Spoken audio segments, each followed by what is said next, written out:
Hello বন্ধুরা, তোমরা সবাই কেমন আছো? আশা করি ভালো আছো। আমিও খুব ভালো আছি। আজকে হচ্ছে বাংলা নববর্ষ। সবাইকে নববর্ষের অনেক অনেক শুভেচ্ছা, ভালোবাসা, অভিনন্দন থাকলো। সবাই মন দিয়ে কাজ করো, নতুন বছরে সবাই এগিয়ে যাও, সবাই সফলতা পাক।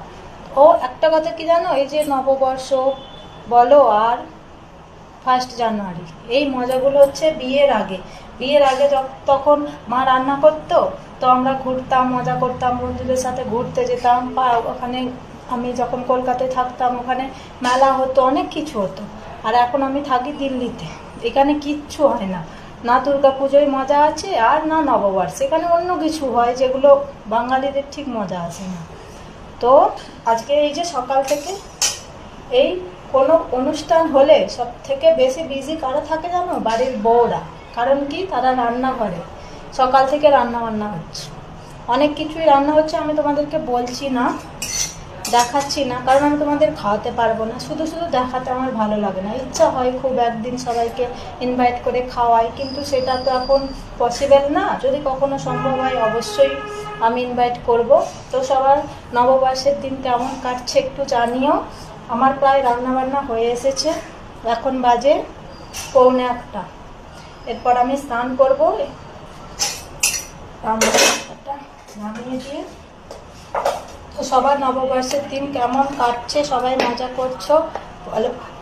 আর এখানে দিল্লিতে আমার মেয়েটারও শান্তি নেই। আজকে স্কুলে গেছে, এখানে স্কুলের ছুটি নেই, এবার এসে যাবে।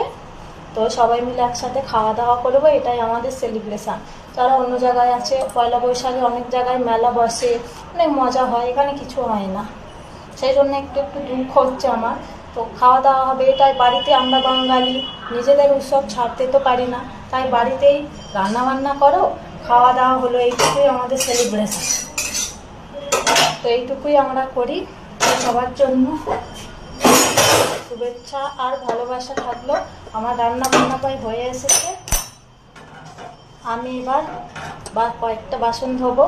এটাই আমার আজকে সারাদিন, সেই সকাল 9টা থেকে রান্না চলছে। এখন বাজে 1টার একটু কম। তো আমি এবার কয়েকটা বাসন আছে, ধোবো, ধুয়ে পরিষ্কার হব, হয়ে মেয়েকে নিয়ে আসতে যাব, তারপর সবাই মিলে একসাথে খাবো। এটাই হচ্ছে আমাদের পয়লা বৈশাখের সেলিব্রেশন। তোমাদের তো ওখানে তো অনেক কিছু, যারা কলকাতায় থাকে তাদের তো খুবই মজা। আমি জানি কলকাতাকে আমি খুব মিস করি, আমার স্বপ্নের শহর কলকাতা। তবে দিল্লিও খারাপ না, এখানেও ভালোই লাগে।